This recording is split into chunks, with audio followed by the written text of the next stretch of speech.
Hello, hello, hello, beautiful people. Welcome to another Musings and Contribution with Rachel. And we're going to be, I don't know, we're just going to have a conversation. We're just going to muse, we're going to play, and hopefully it'll be a contribution. This one, I thought I was going to go into the elements of intimacy, but this is sort of intimacy with us. This one is one that is long overdue. A friend had reached out on the Space of Possibilities Facebook group with a question. And this was probably a couple of weeks ago before I kind of got sick, under the weather, and all of that stuff that stopped me from going live as frequently. I was quiet for a few days there. But she was struggling with something. And I said, if anything comes up, if you guys have something that you'd like me to speak about, to ask about, to wonder about, I will say, this isn't about being perfect. This isn't about knowing everything. Knowing, yes, because we all know we're infinite beings. That's one of our capacities. It's one of our characteristics. We be everything because if you're an infinite being, there's nothing that you haven't been or done before. We know everything, we perceive everything, and we receive everything. And if you want to know more in depth about that kind of stuff, I would highly recommend hopping into an Access Consciousness class. The bars class gives you the very beginning, a little taste, and then you can actually enjoy more by going into a foundation class, which I'm going to have one in San Diego and one in Guatemala City coming up. San Diego in April, and also in late May, and in Guatemala at the beginning of July, something like that. Just working it out currently. But anyway, that's one class where you can really delve into more of those tools, more of wondering about what is being an infinite being? What are these tools? How do they apply to my life? What can I receive actually from the Access Consciousness tools? And I would say, for me, they've been a huge sense of freedom from buying this reality as so real and actually being able to flourish, to relax, to live life a little bit different. And that's been a huge gift of the foundation class for me. But anyway, back to my friend and her question. She was speaking about her frustration when it came to her business, to selling. Now, I'm going to say there is a phenomenal book out there. I just took it downstairs like 3 days ago, and I had a bars exchange here. So I don't have it handy to show you, but I highly recommend you go on to Amazon or wherever and have a look. It's called The Joy of Business by Simone Milasas. And the joy of business, and she speaks about the joy of business being your job. To me, your job is the joy of being. Being you is already a business. And she says, if you're alive, you're in business. But the thing is that we create so many barriers and so many barricades between us and being the infinite being that we could be, and perceiving and receiving everything that we could perceive and receive, and actually having the support of the universe. We tend to think that we've got to do everything all on our own. There's that song, I don't know if it's from the 70s or from the 80s, that all by myself, right? You guys know that one? If you don't, listen to somebody like proper singing it. Can't remember who sings it actually, but it's really, really interesting to look at how often we take ourselves out.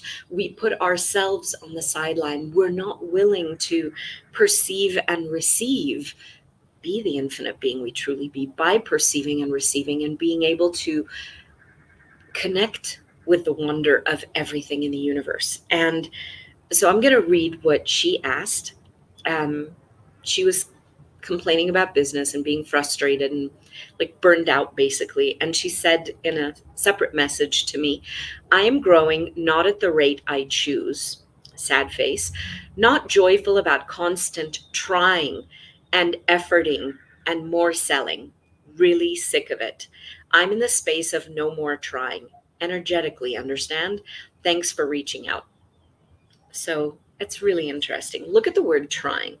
I don't know if you guys remember Yoda. I think it was in Star Wars where he says, do or do not. There is no try. How much of our energy do we wrap up around trying and invest all that? But I'm really trying hard. But trying in and of itself is not choosing something. It is the opposite. It's almost avoidance in a way, simply because you're so invested in the reason and the justification and the excuse of, but I'm trying, rather than, okay, am I really choosing this? Is this really what I'd like to have? Is this really what I'd enjoy having my class? Or am I gonna, in my class, in my life, in my everything? Or am I actually not particularly interested in this? And it's really, oh, I love you too. I'm not sure who said that, Facebook user, but I appreciate that. So I was gonna say, it's so interesting, because if we're willing, and this is where the elements of intimacy comes in, and some of the conversations that we've had since Valentine's Day, which is, I think, is only a couple. But elements of intimacy in access consciousness are vulnerability, allowance, gratitude, honor, and trust. We've got 5 elements of intimacy. Intimacy is not about copulation. It's not about, like, wham, bam, thank you, ma'am. Oh, I want to have an intimate relationship with him. No, relationship in and of itself is the distance between two people, 2 points. It's the distance. This is me in relation to that, right? There's distance. There isn't that communion. There isn't that oneness. There isn't that being present, like truly being present and vulnerable and open. And it is when we are willing to look at, oh, what is this? Am I really willing to get present? If we're willing to have the elements of intimacy with ourselves, we could look at a situation like what my friend was saying, with all that efforting and all that. So, truth, is that really something that she would like to be and do? Or is there something, hi Margarita, or is there something else that she prefers to be and do?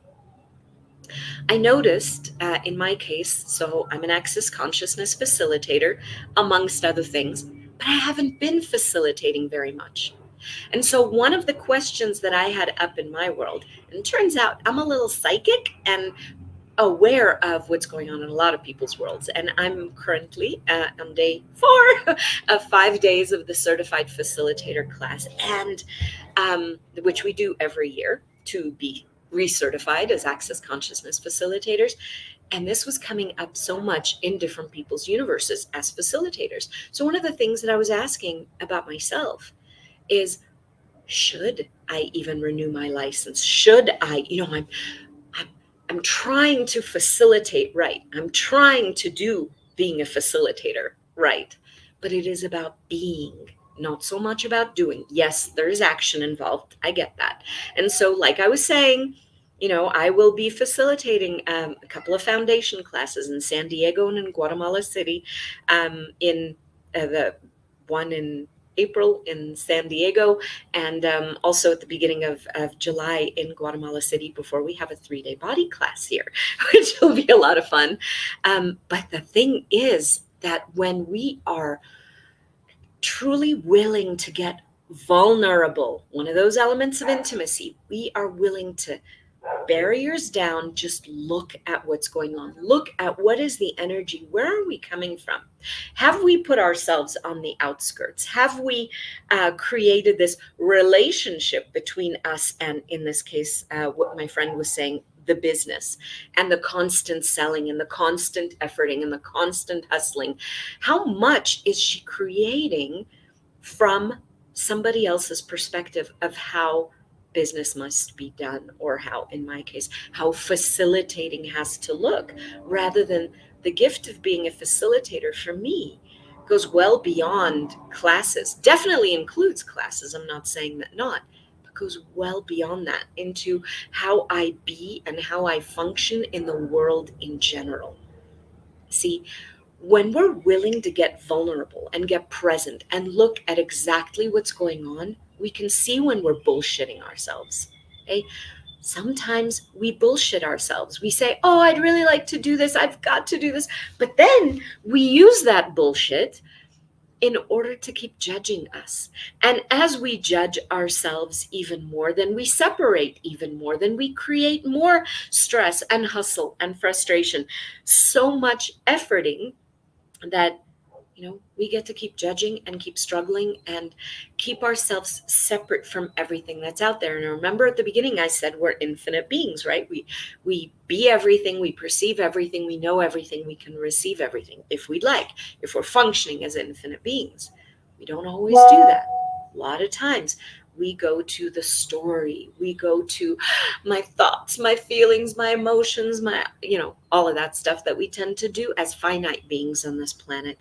And we go to a lot of struggle, and we go to a lot of I'm all by myself, like the song that we were singing earlier, all by myself. Well, the thing is, if we're truly willing to be the infinite beings we are, and we're truly willing to engage with everything, allow ourselves to play with everything, be in communion with everything, one of the basic truths, and it's even in the Bible, is ask and you shall receive. But we don't do that. We ask and we put all of these qualifications on it. We ask and then we say, oh, but that can't really happen. Oh, but that only happens for other people. Oh, but it can't happen unless I put in all of this effort. We are the ones that put in all the rules and regulations for how something can show up in our life. And more often than not, we tend to dictate how we're not willing to receive it unless it shows up, with perhaps a knight in shining armor coming to rescue us, or whatever our fantasy of the moment is. But we don't actually allow the universe in, and we don't allow ourselves to be the receivers of possibilities, where that's truly who we are in our nature. That's the joy of being alive, the knowing that we live in an abundant, phenomenal universe, and that we could actually ask and engage with things in a different way. So one of the things that came up in the certified facilitator class was a little comment, like in one little conversation where Gary Douglas, the founder of Access, was facilitating, and someone was asking about their business, and he asked, well, what is, oh, or no, they weren't asking about their business. They were asking about what is engagement. And so he asked, what is it that you do when you first wake up in the morning? And the person said, I think about my horse. And he said, well, there you go. That's the beginning of engagement. You're actually tapping in. You're actually beginning to perceive and to receive. So what if we would be looking at, what are we doing when we wake up in the morning? What if, rather than waking up with a litany of judgments, with frustration, with angst, or with, oh, I want to avoid this day, I don't want to see anything or know anything, it's like, oh, let me hit the snooze button another million times. Instead of that, what if we thank our bodies, like, hey, body, thank you, thank you, thank you for being here with me. Thank you for supporting me. Thank you for feeling these lovely soft sheets that are under me. Or thank you for letting me curl up here. And many times I end up with a wake up call. My alarm is a cat massaging and purring, etc. Sometimes I get the butt in the face treatment, but I'm grateful for that when I wake up. It's wonderful. That is a way of engaging. When we come from gratitude, we already begin to open things up. When we're coming from gratitude, it allows things to expand. When we're going into judgment, this is wrong, I'm trying too hard, I'm efforting, I'm selling, this is tough, this is, how many points of view are we using to literally define, to dictate, to limit what we can then experience in the world? If our point of view creates our reality, and we have a point of view that I'm not joyful, well, then are we going to be creating joy? So I wonder, what if we'd wake up and we ask, what could I add that's joyful? What could I be joyful about today that I haven't been about before? What if I, get joyful with my body? And sure, we can judge our body left, right, and center. Um, it's easy to judge. So easy. It's what we see around us all the time. But what future does that create when we judge? Generally, more destruction, generally, more separation, generally, more intensity, generally, more frustration. And generally, we tend to um, destroy ourselves in the process with judgment. Because the interesting thing about judgment, and I'm not sure if I've mentioned this before, it's like wearing a pair of glasses, except the only thing you can see when when you're looking through the eyes of judgment is exactly more of what it is that you are judging. So we look for the proof to support our judgment. So every time we judge, rather than seeing possibilities that are out there, we're actually destroying ourselves in the process. We actually energize more of the crap that we're complaining about. And it's natural. It's what we're trained for. Basically, growing up, nobody ever teaches us that our point of view creates our reality. Nobody ever teaches us that as we look at the world, that's our subjective experience of it. Nobody speaks about these things. I mean, I really wish that, and what would it take if from early childhood on, this is what we would share with our kids, that, well, is this how you'd really like to see the world? What would you like to see? What if you'd relax? What would you be able to perceive that's different? Like, I wonder, what would that be like? And so, if you're not joyful, what could you choose that would add more joy to your life? If you didn't feel you had to do anything in a specific way, what would be possible? What could you add? What could you do that's different? What could you choose? What could you ask for? And that's a huge one. Like I said before, we live in an ask and you shall receive universe. And yet, most of us don't ask. So if we would wake up and we engage, and in this case, she's asking me about business.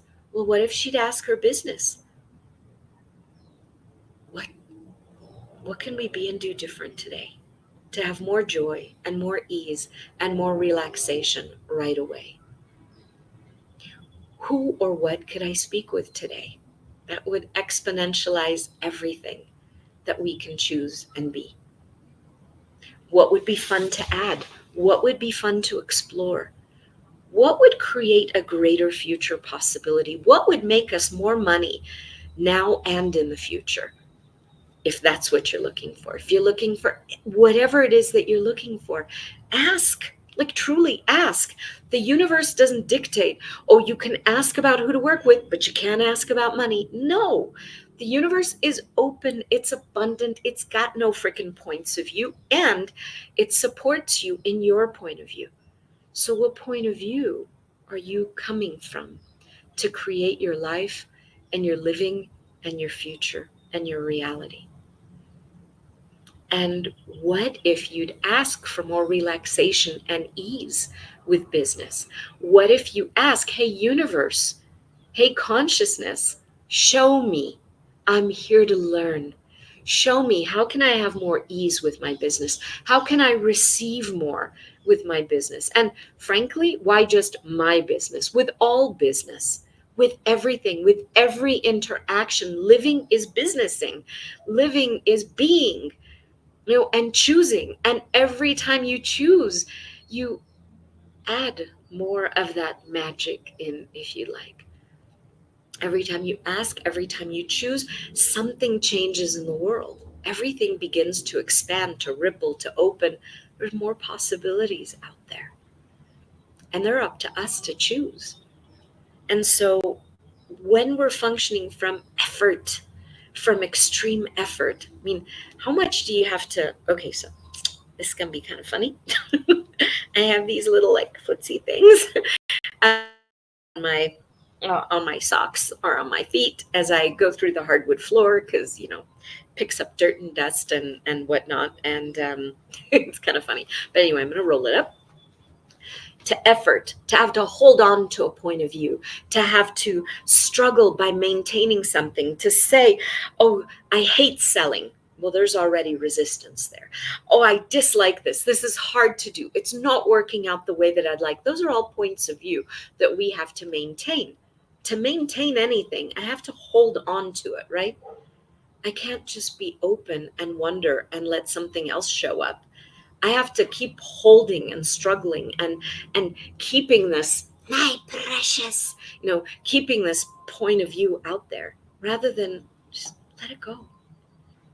What if I would everything that I've been up to this moment, I destroy and uncreate it all. I let it go. Everything I've chosen so far, this entire way that I've been functioning in the world, the struggle, the angst, the frustration, the nobody ever lets me in, or I have no idea how to do this, or whatever point of view we may be functioning from. What if we just let it go? Just like I was doing during facilitator training, everything that facilitating has been for me, and everywhere I've defined myself in any way, shape, or form as a facilitator, I destroy and uncreate it all. Right and wrong, good and bad, pod and pock, all nine, shorts, boys, povads, and beyonds. And what else is possible? What do I know? What can I choose that nobody else has ever chosen? What can I play with? What can I invite that would be the being of facilitation, or the being of business, or the being of receiving? It would be so different than anything else that's been on the planet so far. And what if there was no like a recipe as to this is how you do it? Step 1, step 2, step 3, step 4. No, it's just that you're willing to show up and be an invitation and wonder, how does it get any better than this? And what else is possible? And those questions, besides the ask and you shall receive, right? Those questions are questions that sometimes we dismiss once we've been around access for a while, because baby access, as my friend Simone Melissus says, right? Oh, we get that at the beginning. We get that in a bars class. Well, do you fucking realize that the world would be so entirely different if more of us would walk around it asking, what else is possible beyond this craziness, beyond this limitation, beyond this sense of lack and scarcity and anger and rage and fury and hate that we're seeing out in the world? What else is possible beyond this? If we didn't have to hate, if we didn't have to struggle, what else would be possible? And the really cool thing is, we don't have to have a specific answer. We begin to get awareness, like different little ideas, like, oh, I could do that. Oh, this could be really interesting. Yesterday, for example, I had just a quickie conversation on Zoom with two friends of mine. One of them is the organizer of all the pop hosts for pop, meaning Party of Possibilities, for the Global Foundation class of Access Consciousness that's being facilitated by the creators of Access, Gary Douglas and Dr. Dain Heer in Prague, in Czechoslovakia. And my friend Taz and I are hosting a Party of Possibilities in a gorgeous resort, a beautiful resort. I'm be popping my cherry because I'm an El Lugar virgin. She's an investor in El Lugar, and she's been to El Lugar multiple times and has enjoyed it and has sent me pictures, and it's absolutely amazing. And I've not been yet, and I'm so excited because I've known about El Lugar for many, many years. I've been around the energy, the photos, the excitement, my friends investing, and hadn't chosen that in my life yet to be in El Lugar. So I'm thrilled to be able to participate in this. And one of the things that we were speaking about, like, what is this pop really like? The energy that we loved was the question of what stewards could we be for this party of possibilities that would play with the gift of El Lugar, play with the gift of the Access Consciousness Foundation class and play with the energies to contribute to something so far greater in the world than anything we could ever imagine. And just that one word, stewards. We're not hosts. A host has a lot of significance to it. We're stewards. We're there to be an energetic boost for whatever this is, for a lugar, for for the tools, for the space, for the people who are choosing it, for the space of everything that's around El Lugar, for ourselves as well, and to create a greater future in the world. You know, whether it shows up with people physically coming to the party of possibilities that we're doing, or choosing a foundation class in some other way, or another party of possibility, or somebody just choosing to live stream the class if they feel like it on their phone wherever they are around the world. Whatever, we're willing to be stewards of possibilities in an entirely different way, just because we ask that question in that one little conversation. It isn't a how-to manual that you receive. It is not about the right answer for you. It's when you ask a question and you engage with the molecules, you engage, you wake up and you wonder, hey, Alugar, what contribution could we be to you? Hey, universe. Hey, world. Hey, consciousness. If we're choosing for oneness and for consciousness, or if we're choosing to have lightness and ease, what could we be? What could we do? What could we ask for that would be different? And that's where you begin to create an entirely different world. Rather than going at yourself from judgment, from frustration, from angst, what can you begin to relax into and celebrate? And speaking of relaxation, Dr. Dain Heer has a 2-month program now, specifically on relaxation with creation. And I think it's 20 Zooms, something like that. And you can look for it on Dr. Dain's website, because I'm not sure I put the links down below. But if you go to Dr. Dain Heer, or you search Dr. Dain Heer relax, you'll find the link for it because it's everywhere. So how does it get any better than that? But there is invulnerability in being willing to look at what is, rather than trying to force yourself into doing what you think is right, which is a judgment. There is such a relaxation and spaciousness in being willing to ask, to be present, to engage. Now, it doesn't mean that if I'm engaging with a class, for example, doesn't mean that everybody and their mama are going to show up on my front doorstep. That'd be great. I wonder what would it take, because I love to contribute to people's lives.